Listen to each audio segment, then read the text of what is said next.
Rox de Shebek é o pirata que ouvimos falar alguns anos atrás, isso é, pouco tempo se levarmos em conta o tamanho de One Piece. Mas agora nós finalmente sabemos mais sobre ele. E sinceramente eu acho que uma das coisas mais gratificantes de One Piece é acompanhar os mistérios surgindo e as suas revelações. O capítulo 1055 saiu e trouxe muita coisa para a alegria da fandom. Bora lá bater um papo sobre o capítulo. Calma aí, apressado, não sai do vídeo não. Dá uma chance pro canal, ele é pequeno ainda, mas a sua ajuda tem feito ele crescer diariamente. Então considere deixar um like e se inscrever. Vem participar dessa jornada comigo. O capítulo começa mostrando Shebek e seu bando em Elbaf a partir do encontro com Loki. E mais uma vez, nós vemos o quanto Loki, parafraseando o capítulo passado, havia desistido do amor. Pois, sob a pressão de Shebek, ele não vê a menor possibilidade do seu pai Harold voltar para casa por um motivo, entre aspas, banal, como seu próprio filho machucado.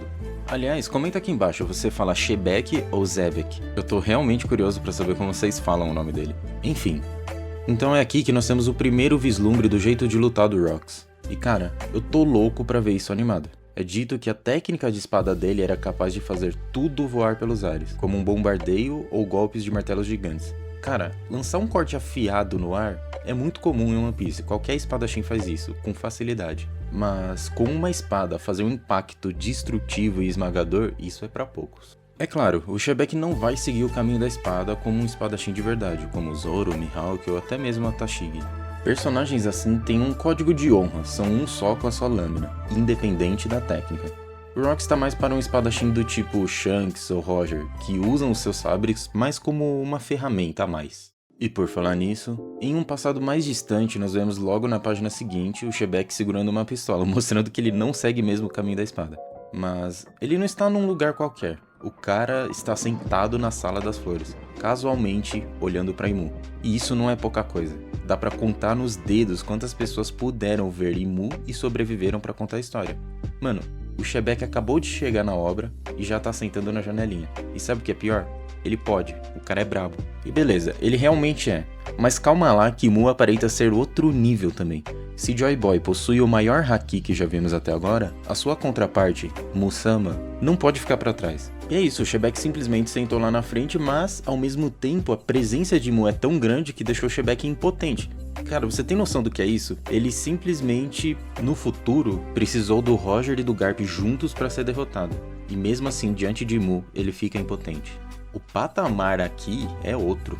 Mesmo assim, diante de toda essa impotência, o Shebek brada uma das melhores frases do capítulo. Eu irei voltar para esse lugar. Essa frase vem com o peso de um verdadeiro conquistador, cara.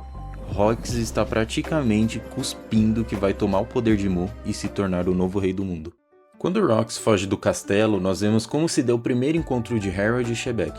Enquanto Harold foge dos guardas reais, Shebek foge da Sala das Flores, com ambos sendo acusados pelos feitos do Shebek, matar um almirante e sequestrar 5 reis. Correndo em direções opostas, quando eles se encontram, ambos trocam golpes. E na minha opinião, esse é um dos painéis de Clash de golpes mais insanos que o Oda já desenhou.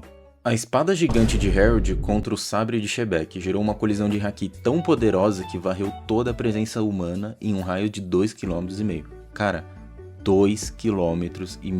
Imagina você, mero figurante de One Piece, sendo lançado a 2,5 km, cara. Isso é absurdo, pô. Enfim, eles quase não tiveram tempo de se conhecer verdadeiramente, mesmo trocando algumas conversas. O Harold pula da headline com Shebek nos ombros e cada um segue o seu caminho. Bom, após esses incidentes, nós descobrimos que o Shebek nem mesmo era considerado um pirata. Talvez ele fosse só um bandido, mas foi a partir daí que ele ganhou reconhecimento. O capítulo diz que qualquer ato do Shebek era encarado como uma afronta direta ao governo mundial. E nós conseguimos ver perfeitamente que isso se assemelha muito com a jornada do Luffy. Muitas vezes ele não tem essa intenção, mas ele sempre se opõe de uma forma ou de outra contra o status quo do mundo. Por sinal, se você quiser entender mais sobre essas forças que governam o mundo, recomendo ver esse outro vídeo aqui do canal. Voltando ao capítulo, nos é mostrado que o Shebek reuniu sua tripulação apenas em Dave Back Fights, um jogo onde, ao disputar contra outra tripulação, você pode roubar os tripulantes para o seu bando ou a bandeira do inimigo. Ah, mas então esse tripulante pode sair a qualquer momento. Não é tão simples, na verdade os piratas eles têm um código de honra bem definido. Enfim. Também foi mostrado que Shebek ganhou um cartaz de procurado. Não sei não, hein, Oda? Você quer dizer alguma coisa com esse cartaz? Tá idêntico ao do Bug. Mais pra frente, nos é mostrado que os paralelos entre pai e filho do Barba Negra e de Shebeck estão cada vez maiores. Se a jornada do Luffy é um reflexo da do Roger, a do Barba Negra é claramente um reflexo da jornada do Shebeck. E até mesmo os planos do Tite são tão idênticos quanto os do Shebeck. Olha só.